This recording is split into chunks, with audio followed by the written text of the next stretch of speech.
passed her veterinary licensure exam, she was immediately hired by AYC Marketing, located in Sucat, Parañaque, as a technical representative for Royal Canin Pet Food Products based in France.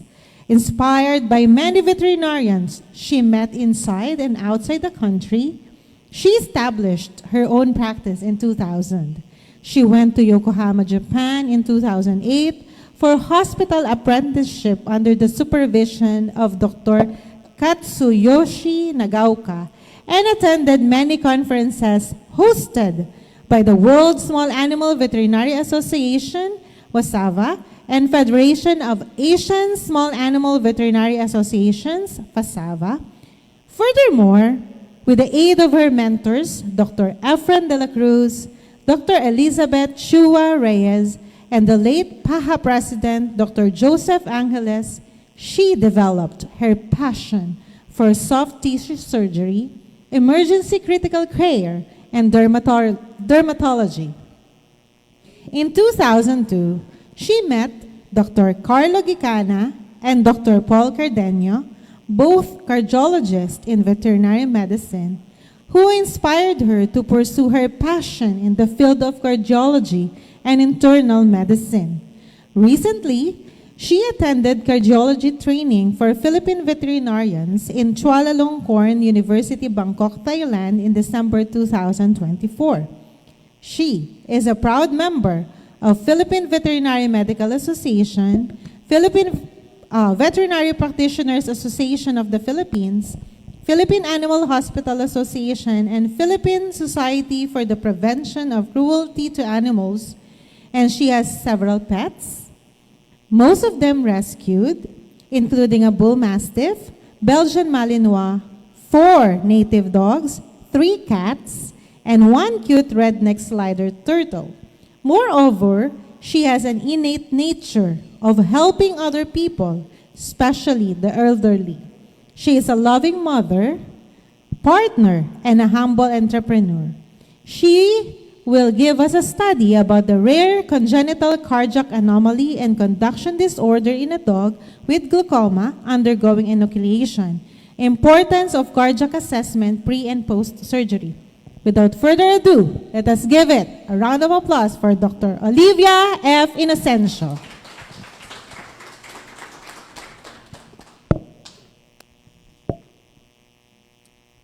Thank you, Doc Aline, for that wonderful introduction.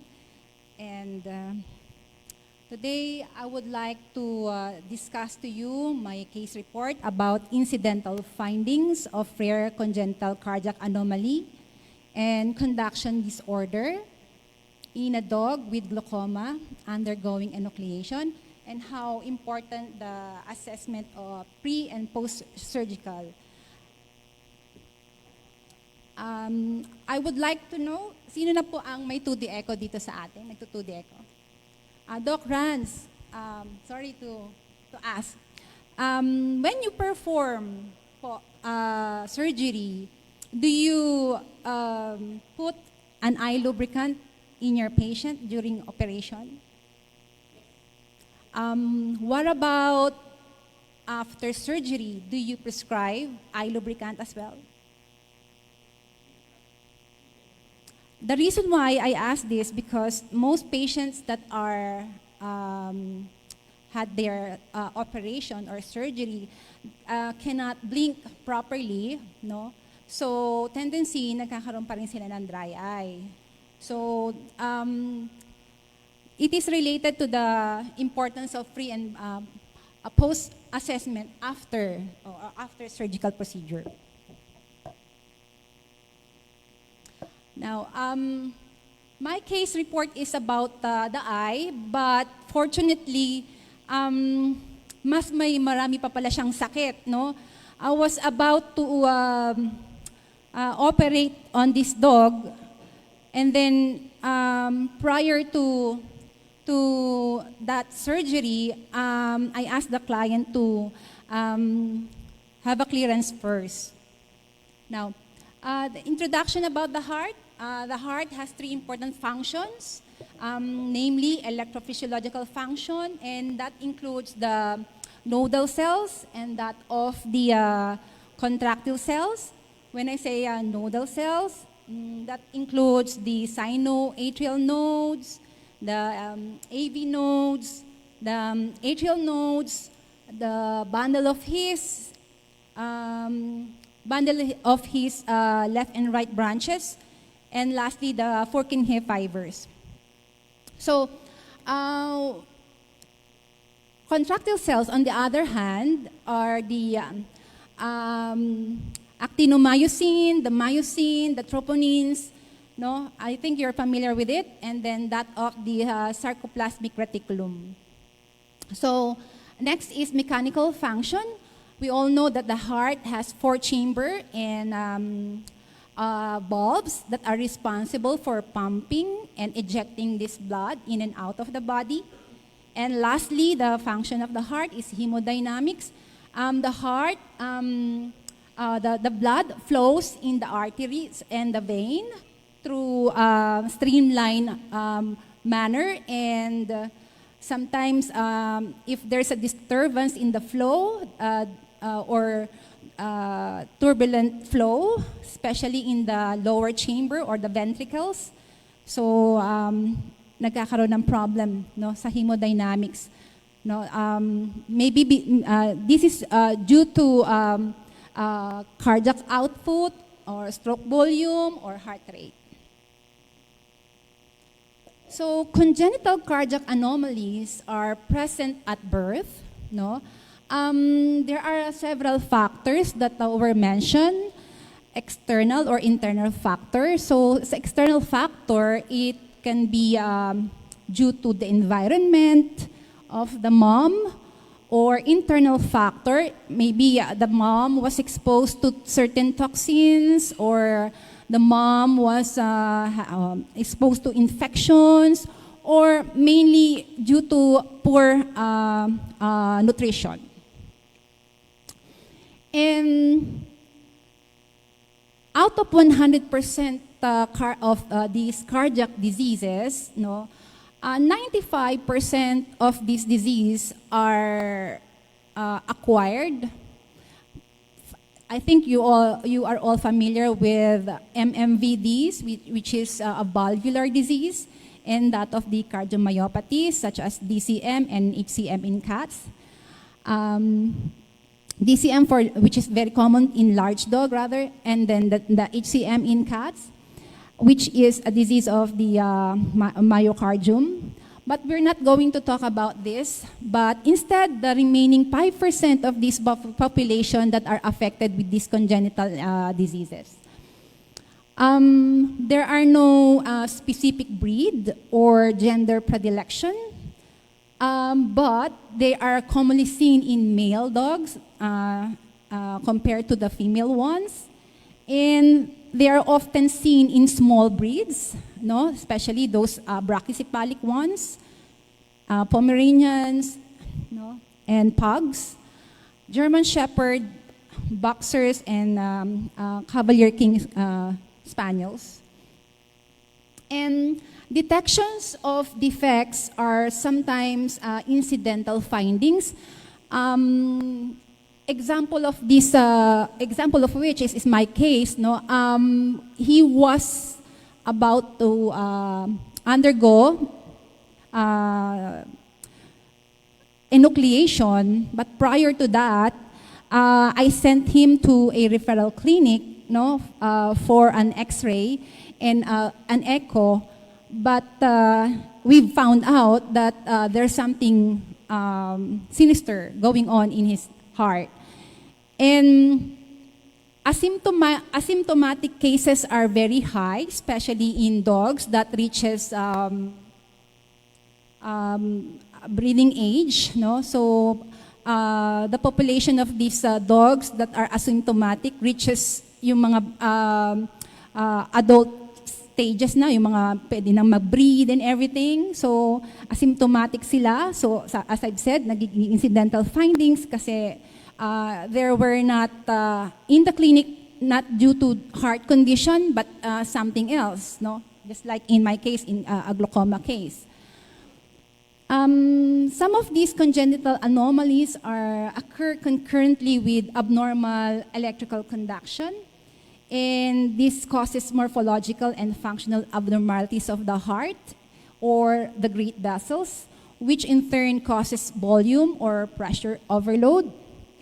And as I've said kanina, kung asymptomatic defect siya, the defect might be small compared to the size to the large one. That you can see some signs that vary from lethargy, shortness of breath, anemia, cyanosis, or sudden death. Yun yung malaki ang mga defects. So we tabulated some of these congenital anomalies from the most common to the less common congenital anomalies, from PDAs down to the mitral valve dysplasia.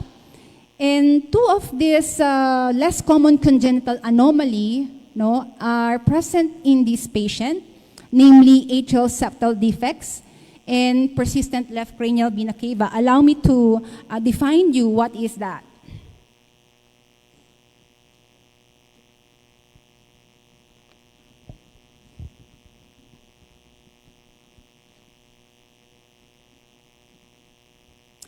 Now, in atrial septal defects, this is a defect of the atrial septum, which has three types, namely primum septum.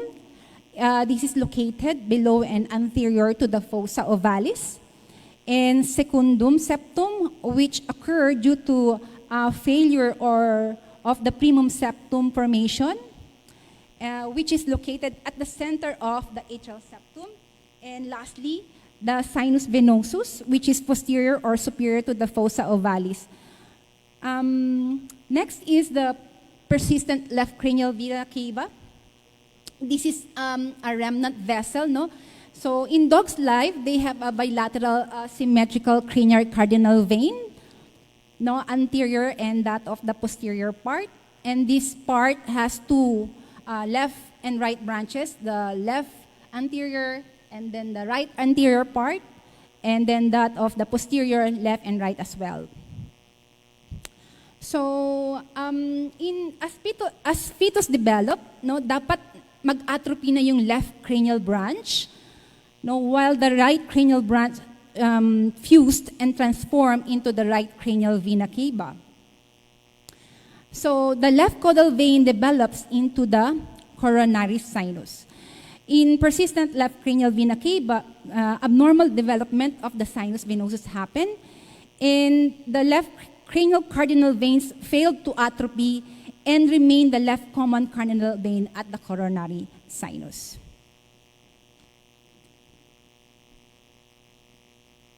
The objective of the study is to give an overview of the importance of assessing cardiac functions before and after surgical procedures, and to demonstrate the importance of pre- and post-cardiac evaluation in a surgical patient using the advanced technology in patient care and diagnosis, and to discuss the different challenges faced by many clinicians in general practice in cardiac assessment. And here it is my case report. He is Hunter. He is a 4-year-old male neutered Shih Tzu dog. Upon presentation, apart from his grade 4 out of 6 murmur that was heard during auscultation and a heart rate of 86 beats per minute, his overall signalments are normal. So, this patient, according to the owner, when he was around 3 or 4 months of age, his left eye bled. She thought that her husband scolded this boy and poked the eye to the point that it bled. The attending veterinarian prescribed medication for the eye to lessen or delayed the progression of the disease. Now, he was maintained by the vet that attended to him with beta blockers, ophthalmic solution, and a pain reliever as well, and oral corticosteroids. And for the past 2 years before he was presented to me, the owner complained that the dog was, changing his yung behavior. Before he was so sweet and cuddly, and then when this disease developed, the eye became ophthalmic, no, naging enlarged na siya, which is a typical sign of a chronic glaucoma. He became snappy and grumpy, no. And he underwent transpalpebral enucleation, and as I've said, he was maintained with beta blockers, ophthalmic solution. So the picture on the right showed he has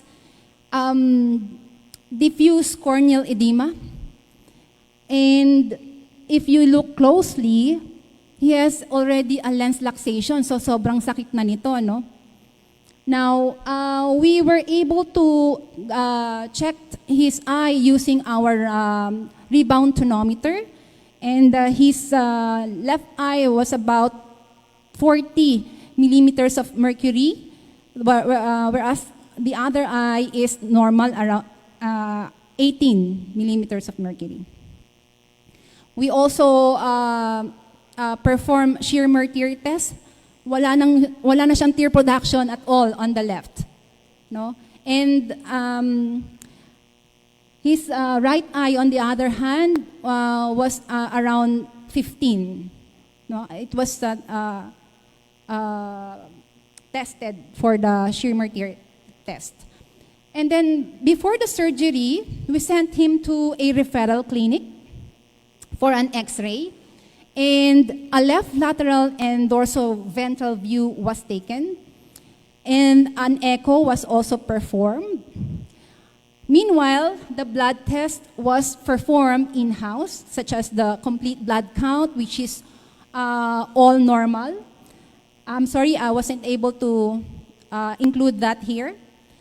The blood chemistry as well is normal. So since bata pa ito, normal siya. Since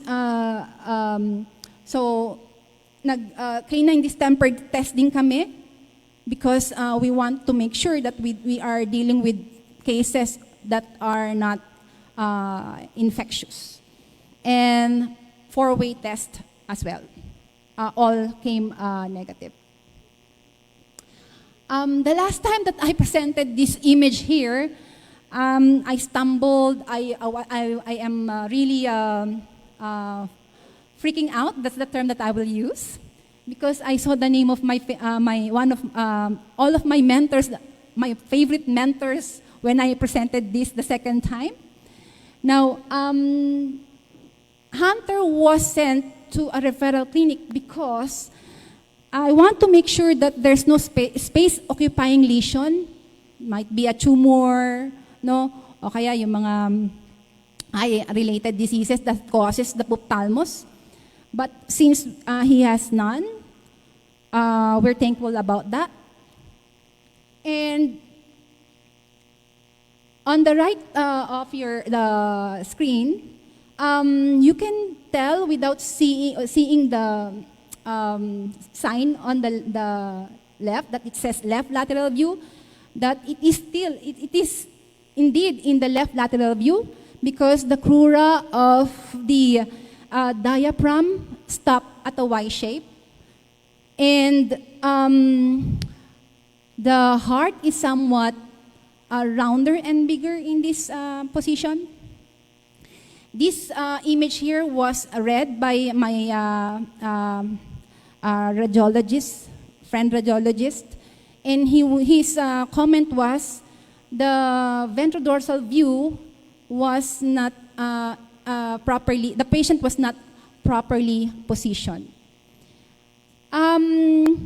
His intercostal space is within normal limit. His vertebral heart score is also within the normal limit.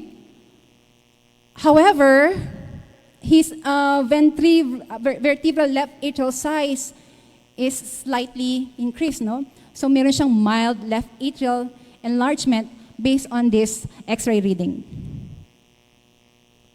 Now, take a look at this image here.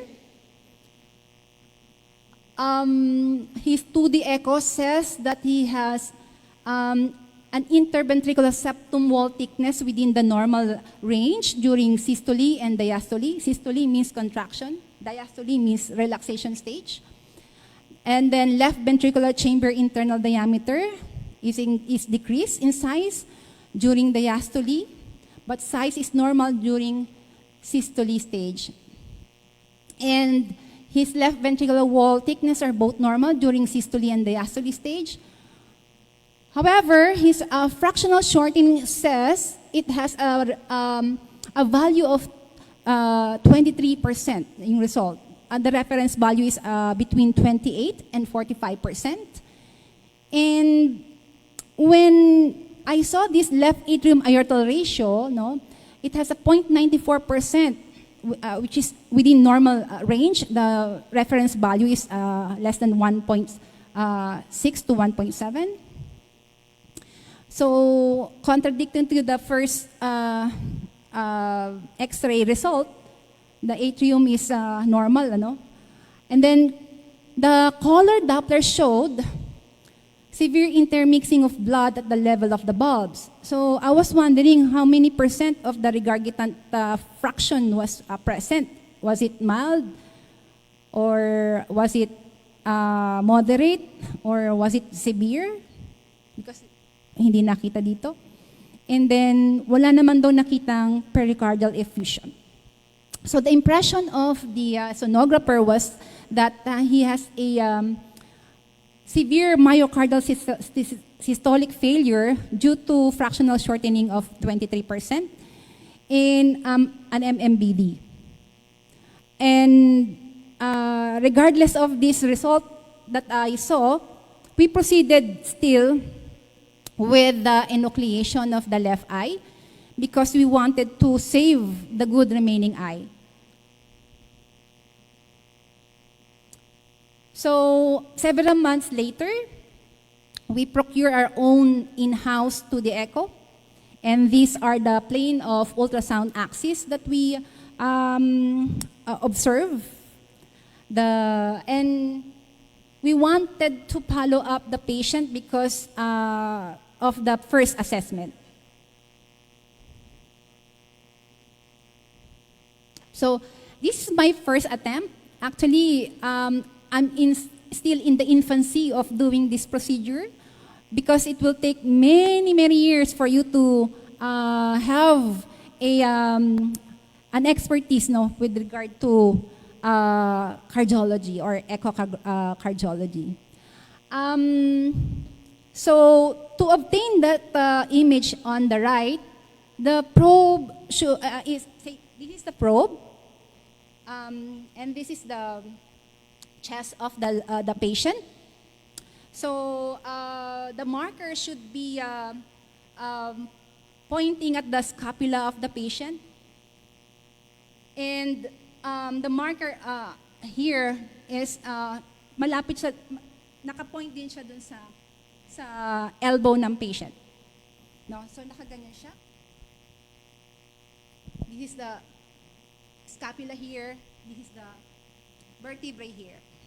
So, when I compared the first assessment to my second assessment, I was in awe because the fractional shortening seems to be normal. And the internal vertebral septum during diastole and systole are all normal as well. We have almost the same LAAO, left atrium aortal ratio. And this, by the way, is observed in the right parasternal short axis view, meaning the cross-section of the heart. So, ayun, no? Nakita niyo po sa left side. This is the video that was able to get from this patient. And I wanted to show you what is going on. Kuya, play po. Yung munang nasa left. Look.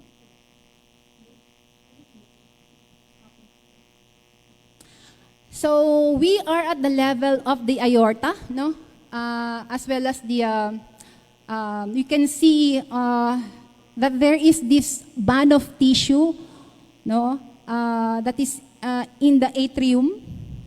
Normally, wala po dapat yon. Dapat anechoic or itim lang or blood lang yung makikita natin, no? So, he was suspected with dilated coronary sinus, secondary to persistent left cranial vena cava. And why is that? So, nagkakaroon lang kasi ng dilation si coronary sinus with 3 different reasons. Number 1 is pulmonary hypertension. Wala siya nito. Number 2 is right atrial pressure overload. And lastly is the persistent connection with the left cranial vena cava. So, next video please. And then, sabi nung first assessment, so from the first assessment, he said that there was a severe regurgitation, meaning turbulent flow going on in all 4 valves. But yes, meron sa may aorta, pero not all 4. I will show you later.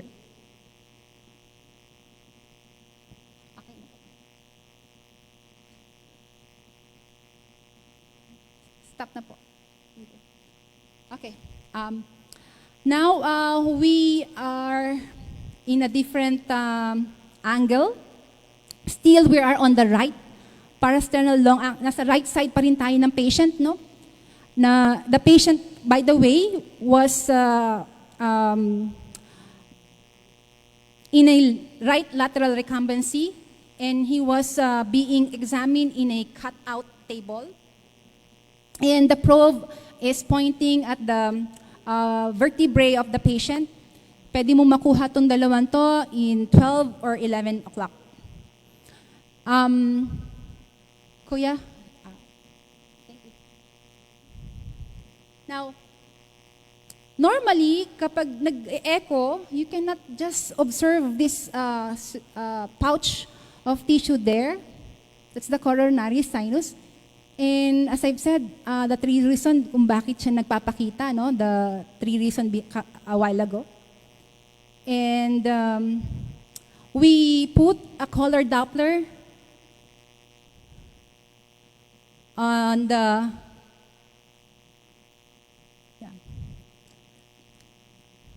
again, I want to clear that the first assessment says, no, meron siyang severe regurgitation in all 4 valves, but it turned out hindi siya severe, no? When severe, pag sinabi mong severe, almost 70 to 80% ng area na yon na may red and blue has a mosaic color pattern, no? Meron kang makikitang yellow, white, not red and but sa may mga turbulent or severe regurgitation. But here, you can see that there is a red and blue, but a streak of mosaic color lang. Hindi siya ganun ka-severe.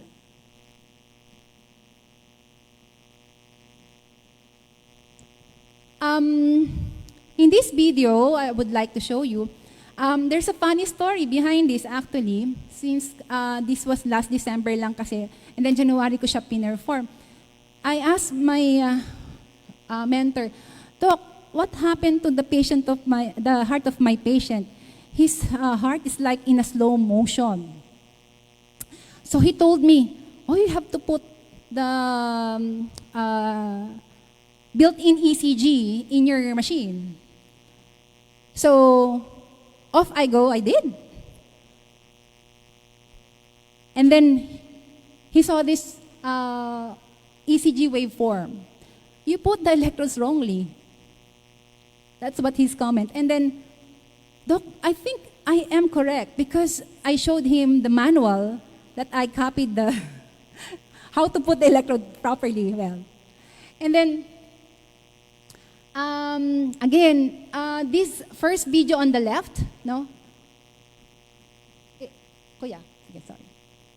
You can see this pouch here. That's the PLCVC. There. Hindi po yan dapat nakikita doon. Okay. So, if I were going to assess the left ventricle and that of the mitral valve, they are all fine with me. Wala akong makitang, for example, thrombus or something because this is still in B mode or brightness mode. Sa brightness mode, by the way, you can see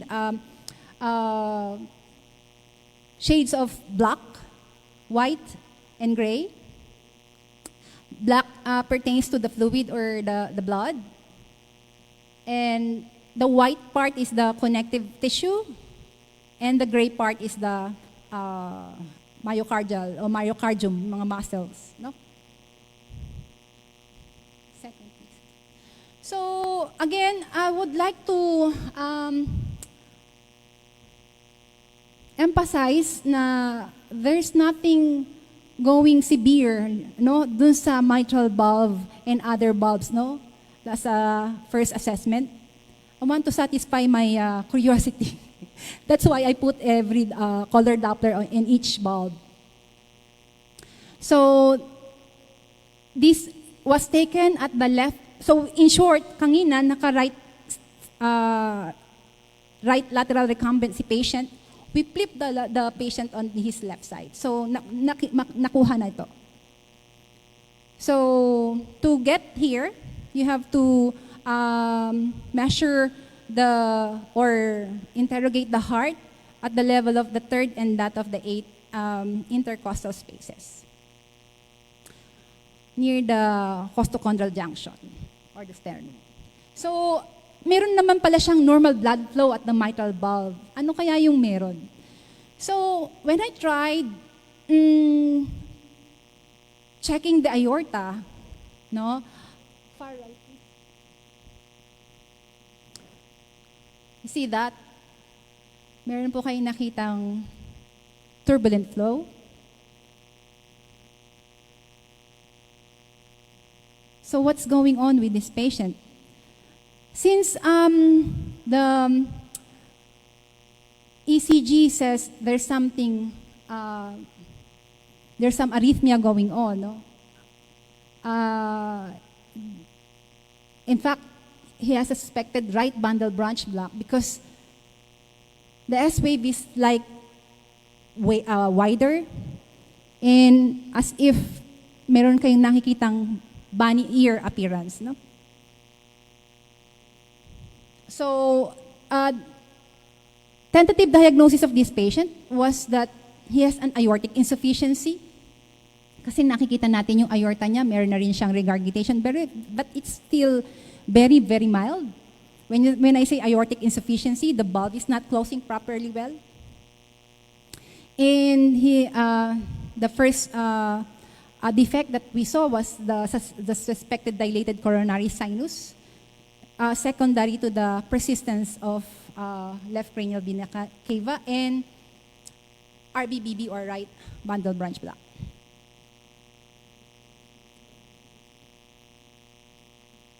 So,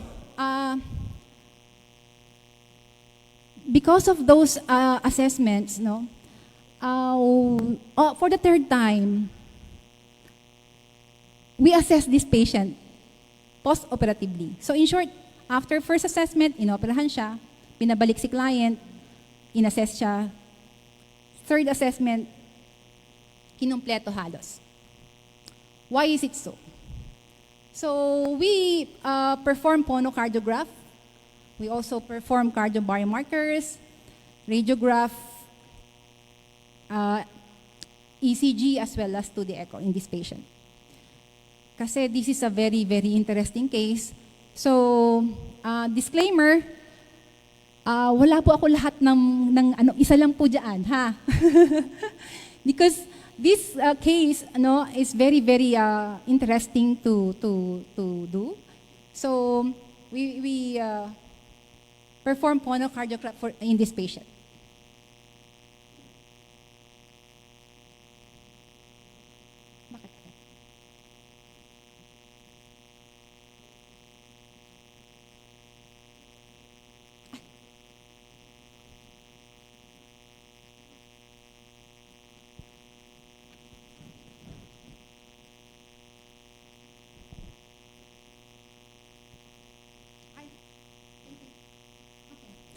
So the methodology for the third assessment are the following. Phonocardiography. A device was used and placed over the patient's chest at the level of the heart to check for murmurs with built-in ECG.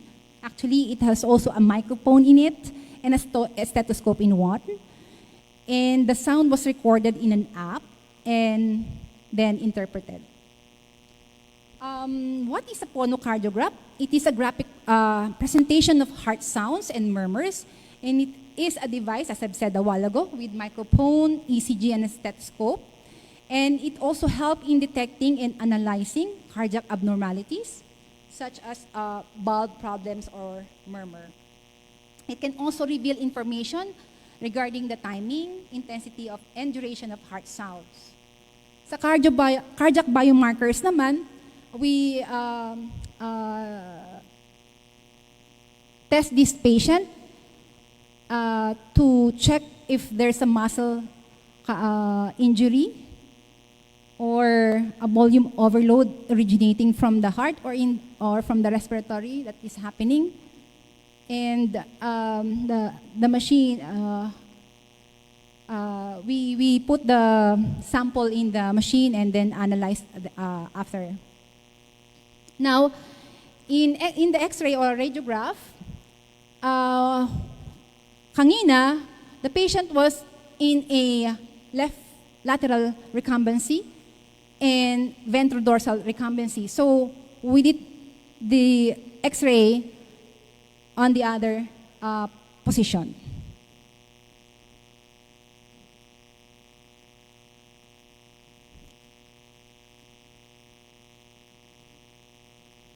So, next is the electrocardiograph. The patient was in a right lateral recumbency and a 12-lead ECG was placed in him. A yellow, red, black, and green electrodes, depending on what standard are you using. Merong American, merong European.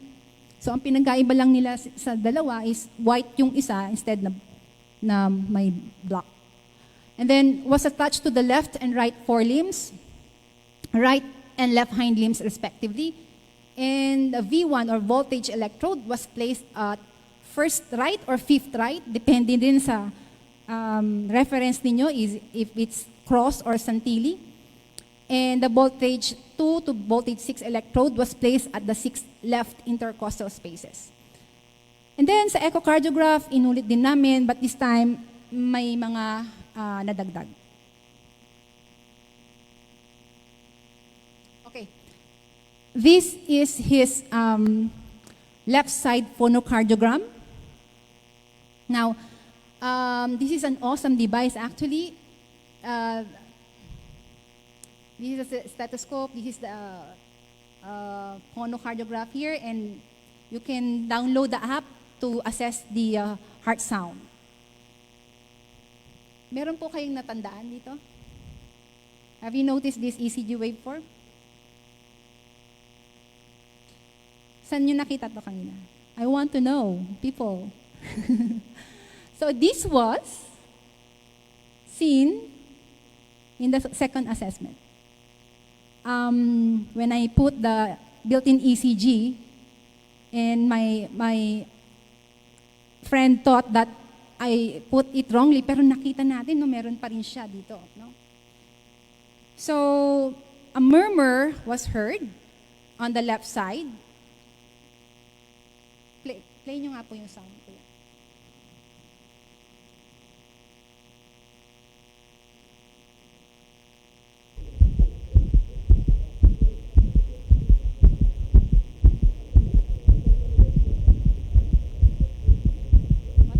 What have you noticed?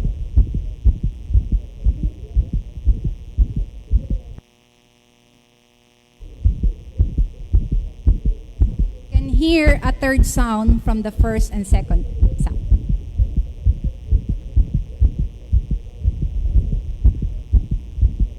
Okay na. So on this slide, we put the monocardiograph on the right side of the patient. Again, it is evident na meron talaga siyang arrhythmia going on. On this side of the patient, no, on this side, the right side, mas intense yung sound na maririnig nyo. Why? Because of the defects that was seen a while ago. So, yeah.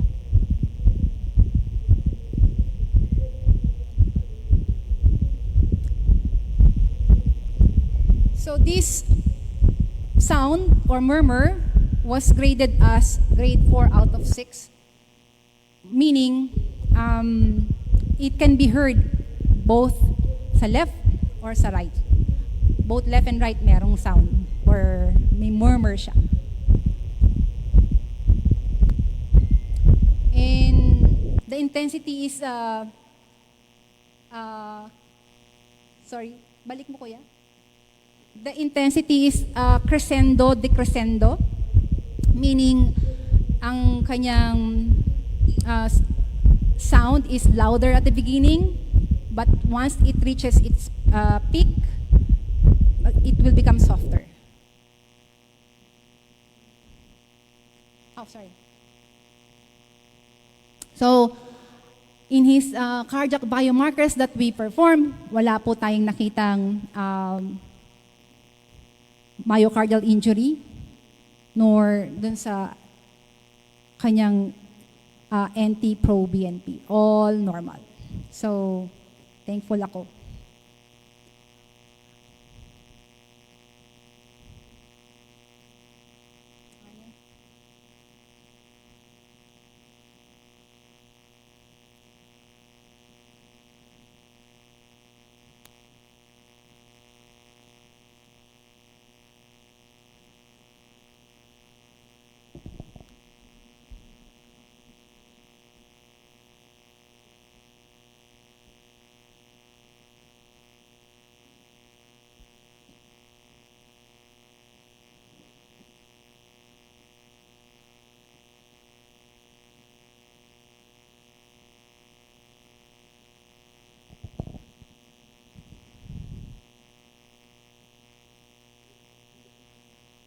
Thank you, Kuya.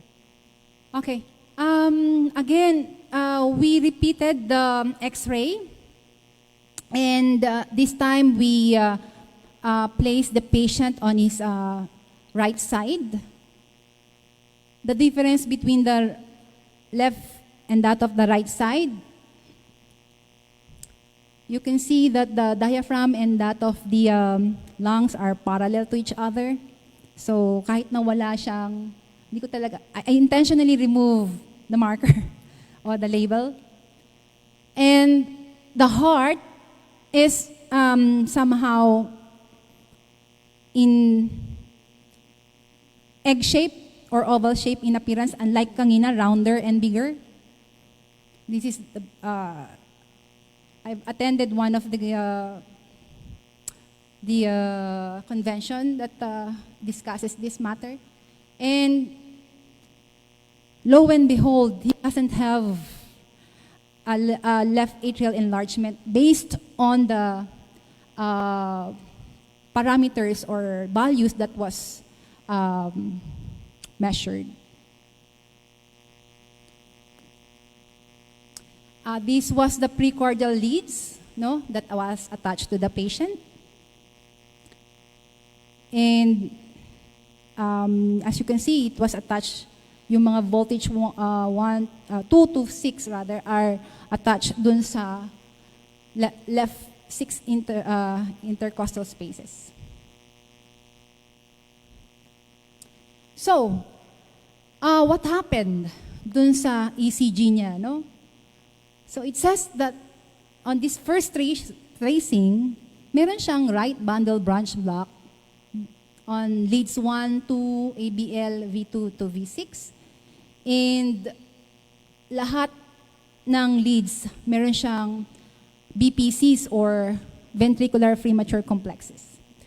So, sa right bundle branch block, ang sabi, this is very normal daw sa mga aso, no? This is normal rather, in a normal, you can see this type of arrhythmia in a normal dog. Okay. Whereas, sa BPC naman,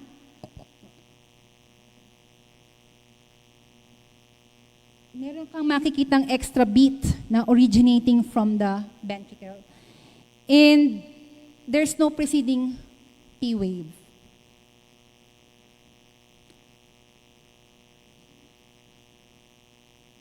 So sa second tracing, the beginning of the first tracing has BPCs, again, nasabi ko na kanina. But wait, meron pang isang ulit arrhythmia na nag-occur. The green-colored label here says he has a first-degree AB block. So what does it mean? Okay, in the first-degree AB block, the conduction is low, and the impulse is happening at the atrioventricular junction. The PR interval is between 0.08 to 0.13 seconds in a normal dog. So any values above are abnormal. So the mechanism of impulse conduction alteration is due to the following. Maybe due to the following: ischemia, anatomic defect, or drug-induced conditions that might result in atrioventricular block. Similar to the first one. So I'll skip this one. Okay. So sa second assessment, the assessment in echocardiograph was not complete. So these images here, again, are in the right parasternal short axis view or yung cross-section. No? So to measure this, it is in frozen M mode. So yung mga mode na sinasabi ko are in the ultrasound already. So,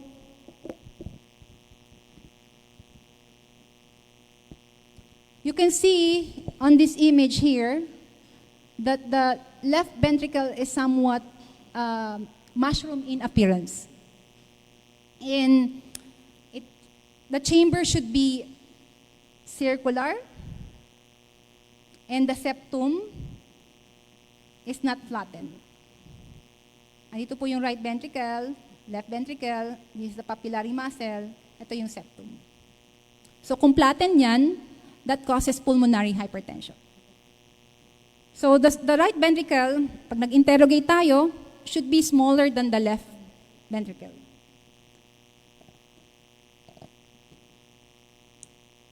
Next is, again, yung measurement namin ay coincide with the second assessment. Unlike the first assessment na 23% daw ang fractional shortening, here is similar dun sa second. No? His left ventricular internal diameter somehow is also normal. Ang reference value ng enlarged dimension ng left ventricle is, for this size, his 5.75, is 2.8. His is 1.27. So it's normal. Walang left ventricular enlargement. Sa second image, you can see that we're still in the short axis, the mitral valve, also known as the fish mouth. So, pag nandun ka sa harap ng machine, para siyang fish na somewhat eating, no? So, how do we measure that?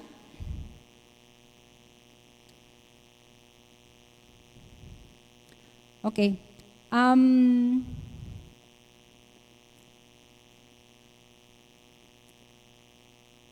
At the papillary level, the measurement of the papillary muscle at the level of the mitral valve in the right parasternal short axis or cross-section of the heart includes the fractional shortening, ejection fraction, and in this image, no, the result is somewhat higher than the first assessment.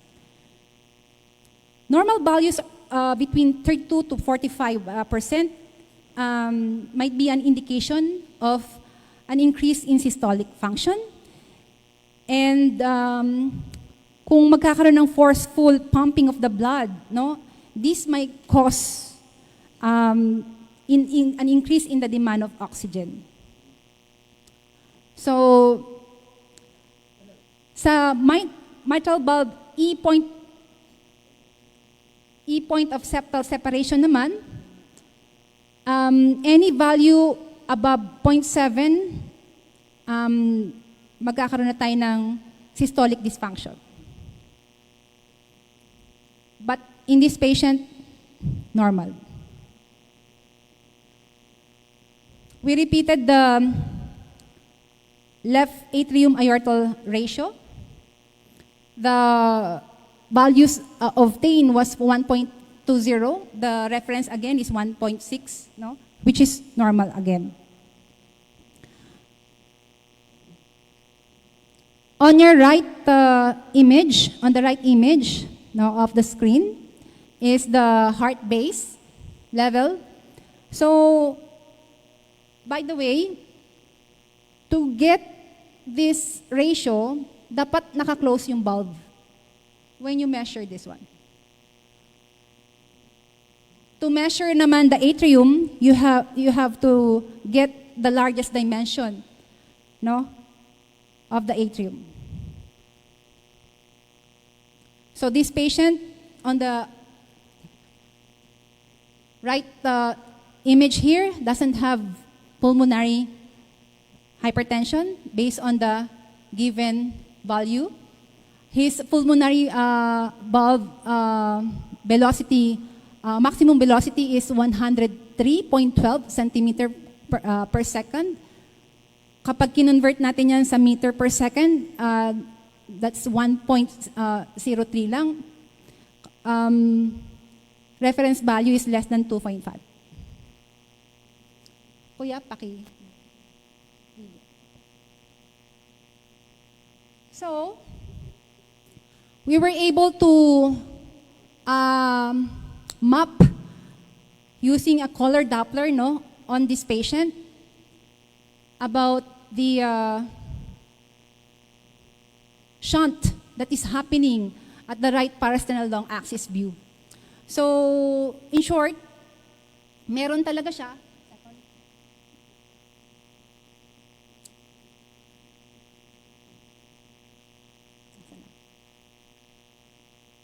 Here, there.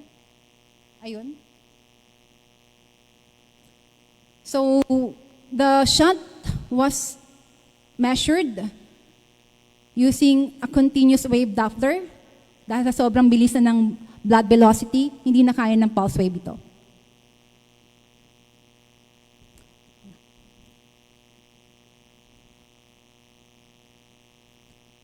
Next slide. So, we also repeated yung sa left apical long axis view. We flipped the patient on his left side to check really kung nasaan ang defect. So his mitral inflow, his left ventricle ejection time are all normal. Next slide, please. So we zoom the defect or the shunt that is going on this patient.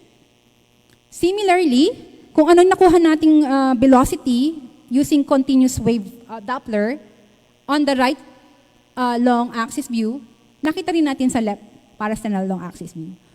So the shunting was not bidirectional, meaning hindi siya nagpapalit, no? Hindi siya nagko-crossover, but instead, the shunting is from the left to the right. No? Last video po. Ay, sorry. So, that one is also the zoom image of the defect. See? May nakita pong opening in the septum. That's where the shunt is entering, no? From the left, going to the right side.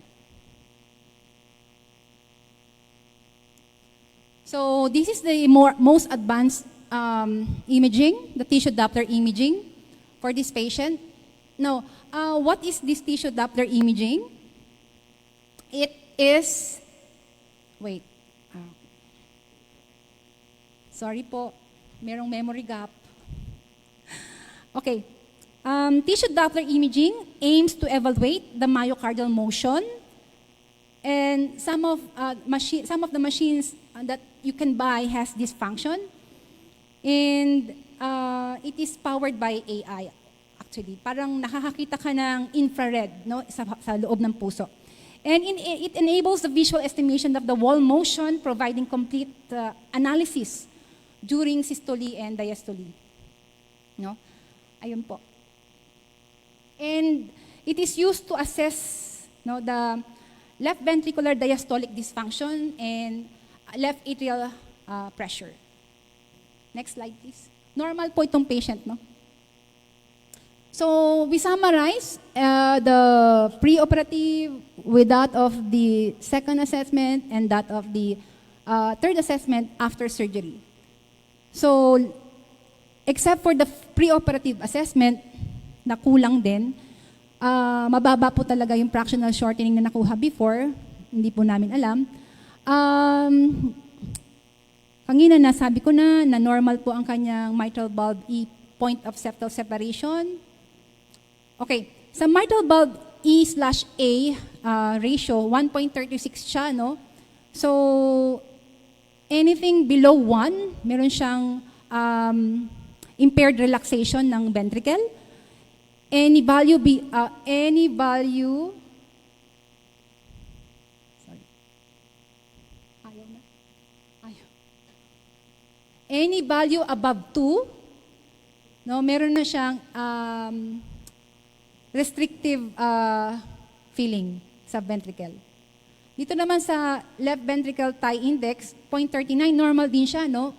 So ang reference value is 0.38 to 0.45. Doktora, what are all these parameters about? It's very simple. Systolic and diastolic function of the left ventricle. Na iba-iba lang ang kanyang indices, no? Pinahirapan tayo ng science, ano? Okay. These are the results. Tinabulate ko na rin po. And the implication of these findings, no? Wala naman pala talaga siyang severe mitral regurgitation happening, but instead, meron siyang mga defect, no? And meron siyang insufficiencies but not regurgitation.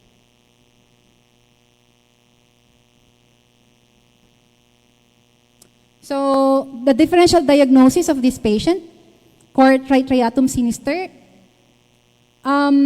in this differential diagnosis, yung left atrium is divided into two. you have this parang illusion of the left side of the heart, di ba, na tatlo siya, 3 chambers siya instead of 2 chamber lang. So that's the differential diagnosis of the PLCVC. Whereas sa differential diagnosis naman ng atrial septal defect, as mentioned a while ago, depending sa location, it's either posterior, supremum, secundum is in the center, sinus venosus is in the superior part. Sa patent foramen ovale naman, this opening fails to close, no, after birth.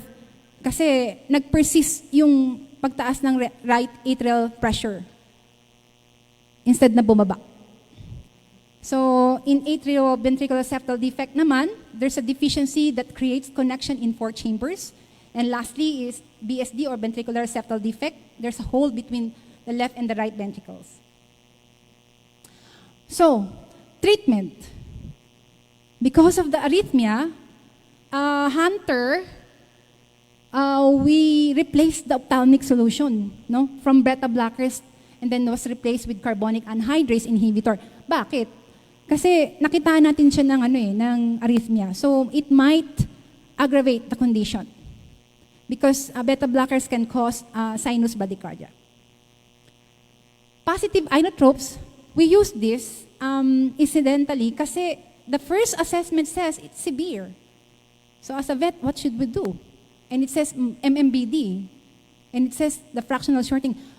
Mayroon bang DCM itong pasyente ko?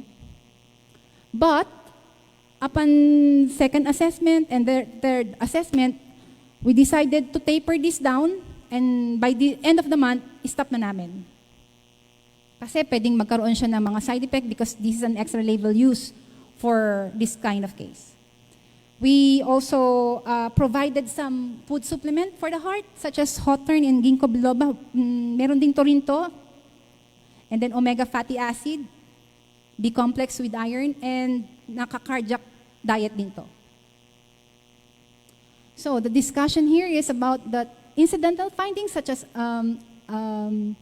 arrhythmias can occur concurrently with persistent left cranial vena cava and atrial septal defect.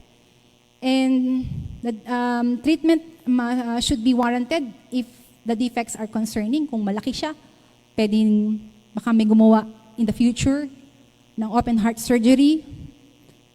So may mga occluder na sa ibang bansa na ginagamit para dito. But in this case, since small ang kanyang defect, hindi naman siya needed ng treatment na surgical. And then it's really important to have them assessed, no? To have a good patient outcome.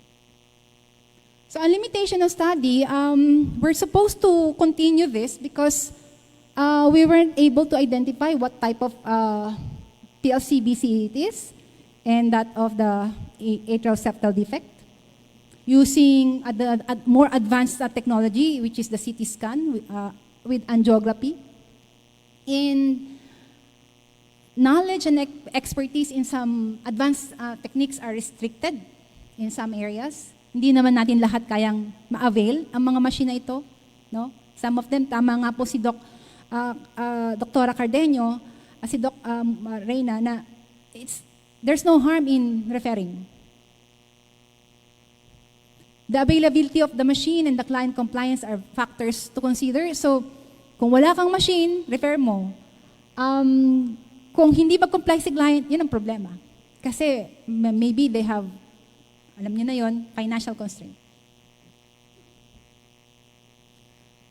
So, conclusion, patient with or without cardiac defects should be assessed prior and after surgery. And incidental findings such as right bundle branch block, BPC, first degree AB block, secondary to persistent left cranial vena cava can be traced and demonstrated using advanced technology. The cost, availability ng procedure, as well as the expertise are some of the challenges faced by the general practice today. So, ang recommendation, kailangan talaga i-evaluate mo sila bago mo sila operahan and after mo sila operahan. So it is best to buy a good and reliable machines It is worth your investment and cost efficient.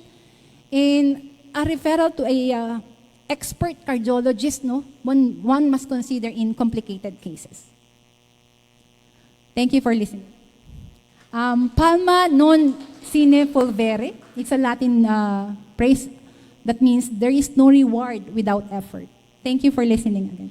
Thank you so much, Doc Inocencio. Because we already consumed the 1 hour and 3 minutes, 3 seconds, I think. We will not be entertaining, Doc. Any more questions? Opo. But for those po na nasa online, they can also contact po Doc Inocencio. We will be sending out soon their email addresses if ever you will have other concerns and other questions or feedbacks or comments. Okay, so this is actually the wrap up. So we were already done with the first day. So congratulations to all the speakers. Yes, hooray. And tomorrow, we'll see each other again at 9 o'clock. Dr. Joey Tariga, Dr. Maria Lavinia A. Perez, Dr. John Dexter E. Presto, Dr. Ernesto Coloyan, Dr. Yul Briner A. Tante, Dr. Mary O. Trajes Señeres, Dr. Edgar V. De Jesus Jr., and Dr. Elfren F. Celestino will be our highly and most dedicated speakers tomorrow.